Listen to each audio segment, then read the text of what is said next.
యాదవ భవన నిర్మాణ పనులను తెలంగాణ మాజీ మంత్రి బీఆర్ఎస్ ఎమ్మెల్యే తలసాని శ్రీనివాస్ యాదవ్ పరిశీలించారు. తిరుమల శ్రీవారి దర్శనం చేసుకుని తిరుగు ప్రయాణంలో తిరుపతి నగరంలోని యాదవ భవనానికి విచ్చేసిన తలసాని శ్రీనివాస్ యాదవ్కు యాదవ్ సంఘం నాయకులు కార్పొరేటర్ సంధ్యా యాదవ్, శంకర్ యాదవ్, భరణి యాదవ్ తదితరులు ఘనంగా స్వాగతం పలికి దుశ్శాలువతో సన్మానించారు. అనంతరం భవనాన్ని పరిశీలించి మీడియాతో మాట్లాడారు. యాదవ భవన నిర్మాణంను సంఘం నాయకులు ఎంతో ప్రతిష్టాత్మకంగా తీసుకుని పనులు చేపట్టడం ఆనందంగా ఉందని తెలిపారు. యాదవ భవన నిర్మాణంలో తాను, తమ వియ్యంకుడు పుట్టా సుధాకర్ యాదవ్లు ఇద్దరం భాగస్వామ్యం అవుతామని యాదవ్ సంఘం నాయకులకు హామీ ఇచ్చారు.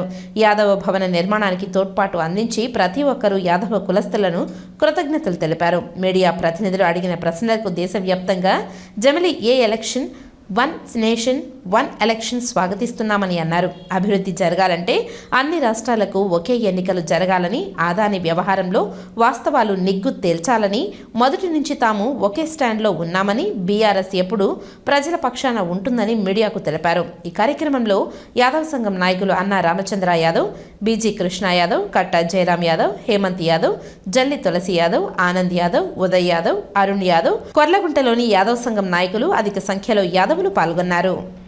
తిరుపతి పట్టణంలో యాదవుల సంఖ్య శ్రీకృష్ణుని వారసులమైనటువంటి యాదవులం. అయితే ఇక్కడ తిరుపతి పట్టణంలో హైయెస్ట్ జనాభా ఉన్నటువంటి యాదవ బిడ్డలు ఎంతో కష్టపడి ఇక్కడ బ్రహ్మాండమైనటువంటి సంఘ భవనం నిర్మించాలని, ఇక్కడ యాదవులకు, యాదవ కుటుంబాలకు ఉపయోగపడే విధంగా ఈ యొక్క నిర్మాణం చేపట్టడం, దాంట్లో ఫంక్షన్ హాల్ కానివ్వండి, రెండోది రూమ్స్ కానివ్వండి, అంటే ఒక 36 రూమ్ల వరకు కూడా వస్తాయని వాళ్ళు ప్లాన్ చేయడం జరిగింది. రాబో కాలంలో అంటే ఇంకా ఏడాదిన్నర లోపట మరి బ్రహ్మాండంగా కన్స్ట్రక్షన్ చేసి సంఘం ఆధ్వర్యంలో కమ్యూనిటీకి పూర్తి స్థాయిలో ఉపయోగపడుతుంది అన్నటువంటి గొప్ప సంకల్పంతో నిర్మాణం చేస్తున్నటువంటి మా పెద్దలకు అందరికీ నేను మనస్ఫూర్తిగా అభినందన తెలియజేస్తూ, నేను నిన్న తిరుపతికి రావడం, నిన్న సాయంత్రం కానీ ఉదయం కానీ నాతో మాట్లాడినప్పుడు నేను వచ్చి చూసిపోతా అని చెప్పి, నాది కూడా సంపూర్ణమైనటువంటి సహకారం, సహాయం అన్ని విధాలుగా ఉంటుంది అని చెప్పి నేను